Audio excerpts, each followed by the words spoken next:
Why has God allowed you to be alive today? Well, why has God saved you and chosen you? Well, why are you here tonight seeking more? Why has God allowed us to experience Him? Jesus is speaking to people who are looking for a reason, a cause, just a justification for their existence. I mean, life was a struggle, to say the least. And Jesus, who by the way, spoke to the common man. He didn't speak to the rich. He didn't speak to the emotional. He spoke to the common guy. And he said, "Blessed are those who hunger and thirst for righteousness, for they shall be satisfied." What's the meaning of hunger? How can you be happy and be hungry at the same time? I don't know about you, but when I'm hungry, I'm not happy. Jesus is not talking about a physical hunger. He's talking about a spiritual hunger, and he's talking about being hungry for the right thing. Jesus took two basic and familiar cravings that we all have experienced and applied them to our spiritual walk. Jesus has taught us, watch this, he's taught us in the Sermon on the Mount that we're all building a house. We're all building a life somehow or other. If you're 15, you've got hopes and dreams. If you're 25, you've got hopes and dreams. If you're 55, you might not anymore. But Jesus said there's a way to redream the dream if you want to. It's a design that will help us to survive the test of eternity. And Jesus says, I'm going to give you something that'll get you beyond even death, because there's going to be storms in everybody's life. It should not come as a surprise to you when bad things happen to all kinds of people, because Jesus said there's going to be disasters. It's going to be disappointments. That's just a part of living. And the way that you cope with these disasters is not by pursuing happiness to insulate you from the pain of life. It's by pursuing holiness. That's from God. And that pierced somebody's heart here tonight. The way to happiness is not by pursuing security from all these disasters. It's by pursuing holiness. And what is holiness? It's an inward attitude that sets you apart from the rest of the world. Holiness is an attribute of the Holy Spirit of God, and the Holy Spirit is that which God gives to you. Now, I don't know why in the sovereign work of God that He chose you. I don't know why He chose me. It makes no sense at all to me. I have stood in pulpits and preached thousands of sermons, and I've seen twins sit on the front row and one get saved and one leave lost. I don't understand that. It makes no sense. But for some reason, under the sovereign will of God, He chose to grab you, and He won't let you go. That's why you're here tonight. You can't live without Him, and you know it. The other folks can't live without Him. They just don't know it. I don't know why, how all that works, because I'm not God. And by the way, when I get to heaven, I'm not going to ask Him. All I know is He has chosen me. He's chosen you. He's called me, and He's called you. I see that in my Bible every day when I read it. Holiness is not going around with a pious attitude. Holiness is not standing up and telling everybody what a wonderful Christian you are. Holiness is not a facial expression. That may be business, that may be empty piosity, or it might be just plain hypocrisy. Holiness is not designed to impress other people. Holiness is an inward attitude that allows you to connect to God. Jesus said, here it is. He says, we are all spiritually bankrupt. We're beggars. We have nothing. Matthew 5:3. He said, well, that upsets me. Well, it drives me to God. When it dawns upon me, God uses that. He has to impress that upon us, that we can't live without God. And then He drives us, He draws us to Him. That's Matthew chapter 5, verse 4. And when I realize who I am and who God is, then I voluntarily place myself under His control. I just relax and say, all right, I'm drowning and I can't swim. I can't do this. God, help. That's the best prayer you can pray. Help! That's Matthew 5:5. And then he gives me the solution that can bring fulfillment in my life, and that is holiness. Blessed are those who hunger and thirst for righteousness, for they shall be satisfied. That's the meaning of hunger. Second, I want you to see the manifestation of hunger. I remember years, it's been a long time ago, it was a Burger King commercial, and they would say, "Are you hungry? Are you hungry? Are you hungry for Burger King now?" And they'd put that hamburger on the television screen. That's before widescreen TVs, but it looks, by the way, I would get up and run down to Burger King, and I never found that hamburger that was on that television screen.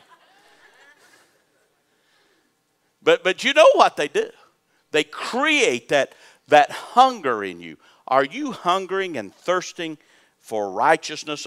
A person who's hungry has, first of all, the right affections. Look in your Bibles at Matthew chapter 6.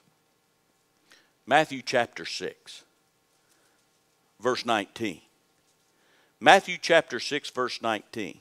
Do not lay up for yourselves treasures upon earth where moth and rust destroy and where thieves break in and steal.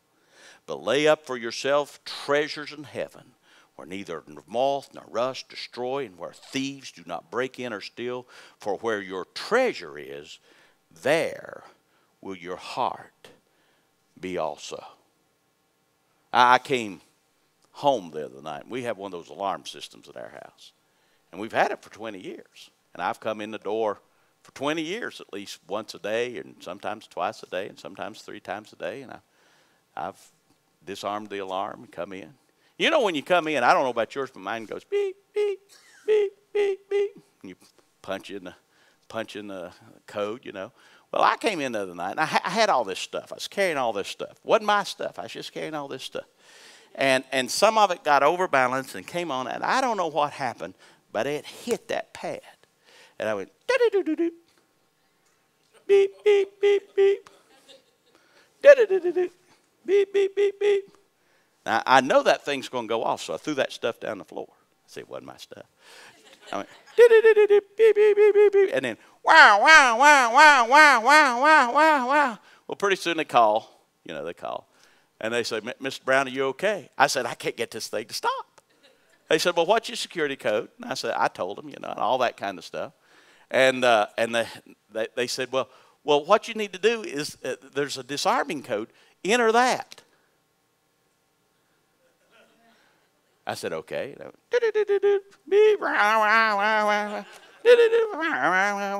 I mean, it just kept going. And I mean, it just keeps going and keeps going. And I live in a neighborhood like you do. And it just kept going. And so finally she said, well, I can hear it going through. I can hear it coming over the line that your system is getting that. But for some reason, it's just not recognizing you. I'll call the service person. So she calls 10 o'clock at night. You know who's on guard at the security company? It's not that guy that's about 6'2" and says, "Oh, run, get out of there. I'm sending the police." It's not that guy. I tell you what, I won't tell you who called, but he calls. And he said, "What's the problem?" And I said, "This alarm's going off. I can't get it stopped." And he said, "Well, try your code." I said, all right. He said, have you forgot your code? I said, no, I hadn't forgot my code. He said, try it again. He said, are all the doors closed? I said, yes. All the windows closed? Yes. Check them. I went around checking. Everything's closed. This honest truth. He said, well, try it again. He said, well, the only thing I know is your battery might be down. I said, well, what do I do about that? He said, well, you have to change your battery. I said, well, how do I do that? He said, well, I'll have to come out there and do it, but I don't want to come out there. So he said, the last thing I want you to do. Now watch this. He said, the last thing I want you to do, he said, go to another pad. You have another pad? I said, yeah. And he said, enter it in twice in rapid succession. And I did, and went, stop. Hey, you got that free here tonight. You know what? I live in a neighborhood where there's probably 50 people know who I am. You know how many of them came to help me and my treasures? There was not even a light on in my neighborhood. Nobody said it's that silly preacher. Nobody. No, they weren't looking out their front window. That's what Jesus said. I don't care how many alarm systems you put on it. I don't care how many vaults you put on it. You're going to lose it. You're going to lose every bit of it. So Jesus said you need the right affection. Put your treasure not in the bank. Put your treasure not in the vault. Put your treasure not in your 401k. Put your treasure in heaven. Okay? Right affection. Secondly, right allegiance. Now, these are the words of Jesus. Look at Matthew 6:24. No one can serve two masters. For either he will hate the one and love the other, or he will hold the one and despise the other. You cannot serve God and mammon. Jesus said, you know, I am the compass that sets the direction of your life. I am the motivating factor. I am the map. I am it. You can't. It's not having loving Jesus and then loving someone else. That there is a heresy going around in the United States called Chrislam that says you can be a Christian and a Muslim. The Muslims even hate that. The Muslims even know that's not true. You can't do that. You can't have two masters. You can't serve Jesus and you can't serve Allah. You can't serve Jesus and serve yourself. You can't serve Jesus and serve somebody else. You've got to decide who your master is. Jesus said, I will not compete.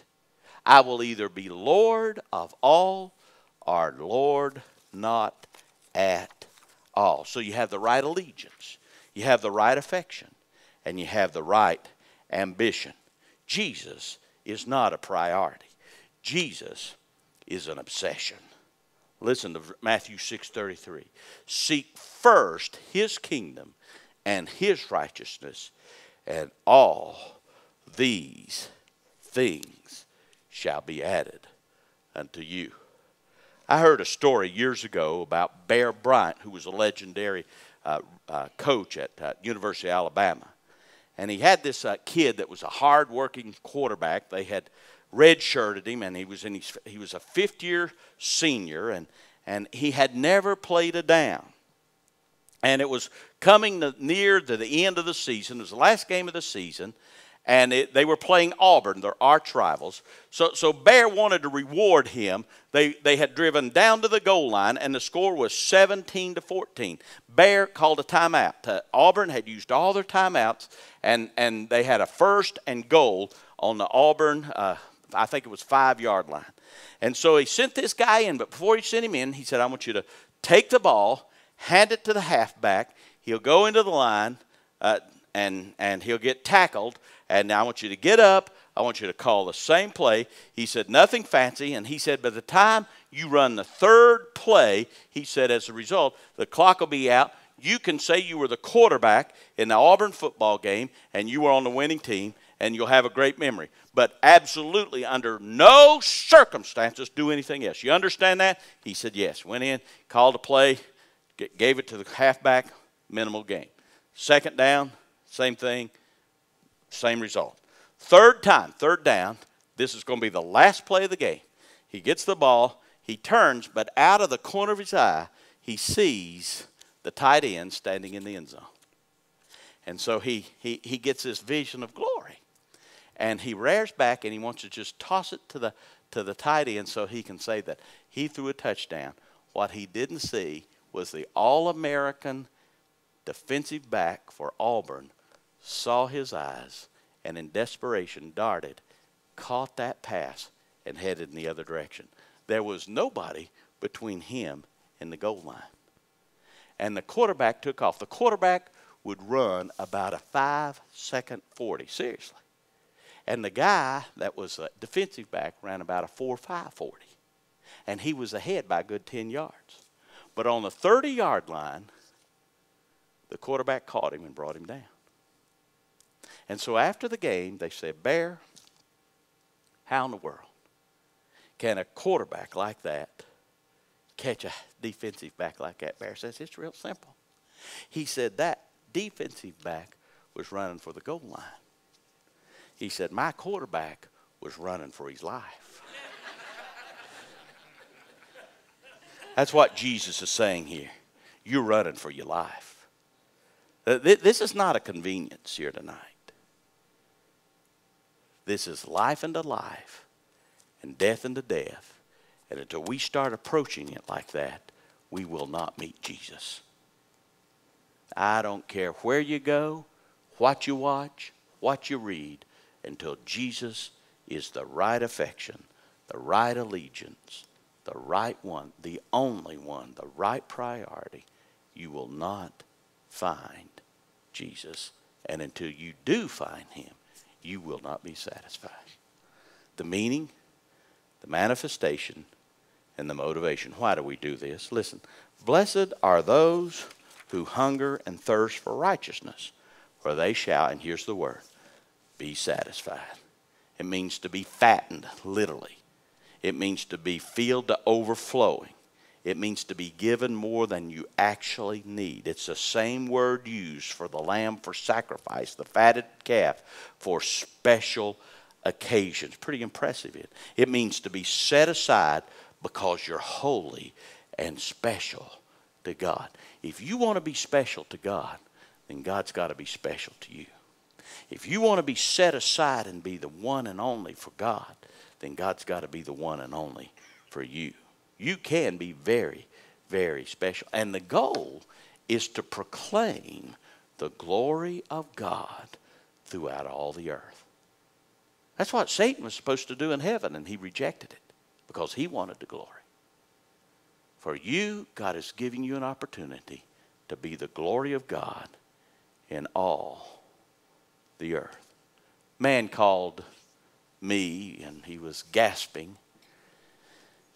He said he'd already called his wife. He says, I have this problem. I said, well, what is it? He said, I have this big meeting for my company. He's a very successful salesperson, making six figures, consistently leading his company. He said, I had this big meeting in Pittsburgh, and I went in, and the man who was supposed to make the presentation to the board that day, for some reason or other, he was not there. And the president so impatiently said, do you know where he is? Looked straight at me and said, you know where he is? And I said, no, sir, I don't. No one said a word. And the president began to curse and said, I'll teach him not to keep me waiting. He's very angry. The secretary came in and whispered to one of the vice presidents whose face dropped. This is a true story. And the vice president said, the gentleman will not be joining us today. And the president cursed and said, why? He said, well, they just found him in his room. He had a heart attack and died in the hotel today. And he said, that president looked at me and said, go over there, get his charts and get those projections and be prepared to make the presentation first thing this afternoon. Fool is the man who does everything for anyone and lives his life for anything but Jesus. That's what Jesus is saying. You're going to lose it all. You're going to lose it all. You might impress somebody, but it won't matter. Trust Jesus. Blessed are those who hunger and thirst after righteousness, for they shall be literally saved, satisfied, fulfilled. Will you pray with me?